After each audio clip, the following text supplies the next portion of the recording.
మోడీ భారతదేశం. ఇవాళ భారతదేశానికి వ్యతిరేకంగా ఎవరన్నా మాట్లాడాలన్నా కన్నెత్తి చూడాలన్నా ఒకటికి రెండు సార్లు ఆలోచించుకోవాల్సిన అవసరం పడుతున్నదంటే అది నరేంద్ర మోడీ గారి వల్ల సాధ్యమైంది. ఇప్పటి వరకు 75 సంవత్సరాల చరిత్రలో భారతదేశాన్ని ఇంత గౌరవప్రదంగా ప్రపంచ స్థాయిలో నిలబెట్టిన నాయకులు మరి ఎవ్వరూ లేరు, నా భూతో నా భవిష్యత్. ప్రపంచంలోనే కోట్లాది ప్రజలు లక్షల సార్లు పలుకుతున్న నినాదం Modi. Shortest and most powerful slogan in the world today is Modi. Modi, Modi, Modi. మన నాయకుడు ఎంత శక్తివంతమైన నాయకుడు, రెండు సంఘటనలు చెప్తా, కేవలం రెండు సంఘటనలు చెప్తా. మన పక్కకి ఒక చిన్న దేశం ఉంటుంది మాల్దీవ్స్ అని.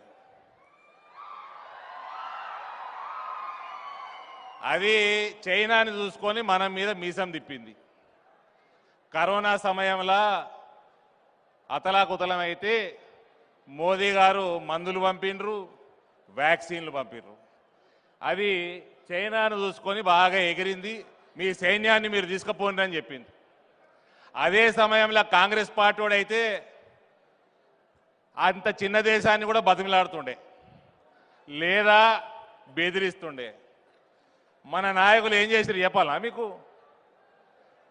ప్రోగ్రాంలో లేకుండే ఫ్లైట్ వేసుకున్నారు, లక్షద్వీప్ పోయినరు. లక్షద్వీప్ పోయి మార్నింగ్ వాక్ చేసిండు, మధ్యాహ్నం డైవింగ్ చేసిండ్రు, సాయంత్రం ఛత్రి వేసుకొని ఛత్రి కింద కుర్చేసుకొని కూర్చొని రాసుకున్నాడు. ఏం చేసిండ్రన్న? అందరు ఫోటోలు చూసారు కదా. మార్నింగ్ వాకింగ్ అయింది, మధ్యాహ్నం డైవింగ్ అయింది, నీళ్ళలో ఫోటోలు చూసారు కదా. సాయంత్రం ఛత్రి వేసుకొని కింద కుర్చేసుకొని కూర్చొని రాసుకున్నారు. వాపస్ ఢిల్లీకి వచ్చిండ్రు, తెల్లారి ట్విట్టర్లో పెట్టిండు ఫోటోలు పెట్టి, లక్షద్వీప్ చాలా అందమైన ప్రదేశము, అక్కడ ప్రజలు చాలా మంచి వాళ్ళు, నాకు ఇంకా నా మనసులో ఇంకా తలుచుకుంటా ఉన్నా అన్నాడు. గంతే. మాల్దీవ్స్కి 5,000 ఫ్లైట్లు క్యాన్సిల్ అయినాయి, 10,000 హోటల్ బుకింగ్లు క్యాన్సిల్ అయినాయి. లక్షద్వీప్కి ఆన్లైన్ ట్రాఫిక్, ఇంటర్నెట్ల ట్రాఫిక్ 3,400 రేట్లు పెరిగింది. That is Narendra Modi. నరేంద్ర మోడీలో ఉన్న సాత్వికం అది. ఇక రెండో సంఘటన చెప్పాలా అన్న? ఫిబ్రవరి 27, 2019 పాకిస్తాన్కి ఫ్లైట్లు పంపించారు మోదీ గారు. పుల్వామాలో మన సైనికుల్ని చంపేస్తే, ఉగ్రదాడి చేస్తే పాకిస్తాను ఫ్లైట్లు పంపిస్తే, అక్కడ యుద్ధంలో అభినందన్ వర్ధమాన్ అని ఒక సైనికుడు, ఒక వింగ్ కమాండర్, అక్కడ ప్లేన్ క్రాష్ అయితే యుద్ధంలో పారాషూట్ వేసుకొని దిగినాక భారత్ మాతాకి జై అంటే పాకిస్తాన్ ఆర్మీ అంతా పట్టుకొని ఆయనని బంధించింది.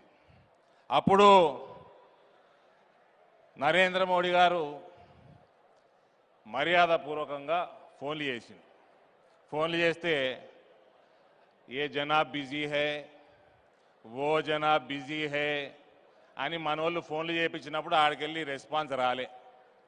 తర్వాత మోడీ గారు బ్రహ్మాస్త్రంని పాకిస్తాన్ దిక్కు మలిసి పెట్టిండు. బ్రహ్మాస్త్రం నాటి దిక్కు మలిసి పెట్టిండు. పెట్టినాక ఆడికెళ్ళి ఫోన్లు మొదలైనవి. మోదీ సాబ్ ఏక్యా అంటే, నై సాబ్ బిజీ హై. అరే हमारे को माफ करना, वो जनाब बिजी थे तब फोन करे जब. అంటే देखो भाई, अभिनंदन को सुरक्षित वापस छोड़ दो, बाद में बात करेंगे అన్నాడు. ఆడు ఇమ్రాన్ ఖాన్కి లాగు దడిచింది. ఇమ్రాన్ ఖాన్కి లాగుదాడిసి పక్క దేశాలకు ఫోన్ చేసిండ్రు. అరే మీరన్నా మధ్యవర్తిత్వం చేయాలి. మోదీ గారితో మధ్యవర్తిత్వం మాకు వద్దండి. ఫస్ట్ మోదీ గారితో మాట్లాడాలంటే ఫస్ట్ మీరు అప్పచెప్పురు అభినందన్ని, దాని తర్వాత మాట్లాడతామన్నారు. ఇక ఇమ్రాన్ ఖాన్కి అర్థమైతలేదు. ఇక ప్రపంచానికి పెద్దన్న అమెరికా రాష్ట్రపతికి ట్రంప్కి ఫోన్ చేసిరట ఇమ్రాన్ ఖాన్. ఫోన్ చేసి పెద్దన్న మీరన్నా చెప్పండి, చర్చలు జరుపుకుందాం. చర్చలు అంటే ఏమైందిరా ఆయన? అలా అభినందన్ మా దగ్గర ఉన్నాడు. ఇగో తమ్మి ఇమ్రాన్ ఖాన్, మీరు మోదీ గారితో నన్ను అడుగుమంటే 100 మెట్రిక్ టన్నుల బియ్యం కావాలని అడుగు చెప్తా, 100 మెట్రిక్ టన్నుల గోధుమలు కావాలని చెప్తా. ఆయనకి దయా గుణం బాగున్నది, 200 మెట్రిక్ టన్నులు ఇస్తాడు 100 అడిగితే. కానీ భారతదేశ ఆత్మగౌరవం, భారతదేశ సోవరెనిటీ, భారతదేశ ప్రజల సురక్షితం గురించి మాట్లాడాలంటే నా వల్ల కాదు. మీరు ఫస్ట్ అభినందన్ అప్పచెప్పుర్రి అంటే ఇమ్రాన్ ఖాన్ అరే రే అట్లెట్లా అప్పచెప్తాం, చర్చలు జరిపి అప్పచెప్పాలి కదా, లేదా మా ఇజ్జత్ పోతుందంటే అరే పాగల్గా నువ్వు అభినందన్ అప్పచెప్పకపోతే నువ్వు ఇజ్జత్ పోతుంది అంటున్నావు. కానీ ప్రపంచ పటంలో పాకిస్తాన్ లేకుండా పోతుందిరా, ఇది భారతదేశ గౌరవానికి సంబంధించిన విషయము అని చెప్పి ఫోన్ పెట్టేసిండు ట్రంప్. ఫోన్ పెట్టేయగానే తెల్లారే అభినందన్ పట్టుకొచ్చిర్రు, మంచిగా డైనింగ్ టేబుల్ మీద కూర్చోబెట్టిర్రు, కాఫీ తాగిపిచ్చిర్రు, ఫోటోలు పెట్టిర్రు. ఫస్ట్ మంచిగా ఉన్నాడు అభినందన్. యాదుంది ఆ ఫోటోలు? యాదున్నాయా?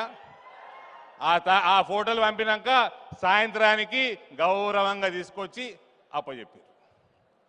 That is Narendra Modi. భారతదేశం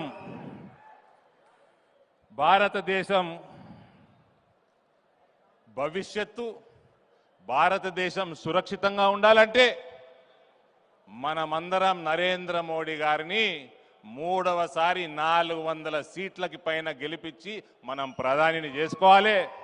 పెద్దలు మాట్లాడినట్టు citizenship amendment act already implement అయింది. ఈ ఎన్నికల తర్వాత ఎన్ఆర్సీని ఇంప్లిమెంట్ చేయాలి, యూనిఫామ్ సివిల్ కోడ్ ఇంప్లిమెంట్ చేయాలి, పాపులేషన్ కంట్రోల్ ఇంప్లిమెంట్ చేయాలి. ఇవన్నీ కావాలి. మన రానున్న తరాలని కాపాడుకోవాలంటే నరేంద్ర మోడీ గారిని భారీ మెజారిటీ తోటి మన గడ్డ మీద, పక్కన కరీంనగర్ గడ్డ మీద, ఇటుపక్క పెద్దపల్లి గడ్డ మీద భారీ మెజారిటీ తోటి కమలం పువ్వు భారతీయ జనతా పార్టీని గెలిపించాల్సిందిగా మీ అందరినీ కోరుకుంటూ సెలవు తీసుకుంటా ఉన్నాను. భారత్ మాతాకి. మోదీ గారు వచ్చిన జగిత్యాల కంటే నెక్స్ట్ పైసల వరదలు కూడా వస్తాయి. వరద వాడుతుంది జగిత్యాల కేంద్రంకి వెళ్ళి. జై శ్రీరామ్. ధన్యవాదాలన్నా. జగిత్యాల ప్రజల అదృష్టం.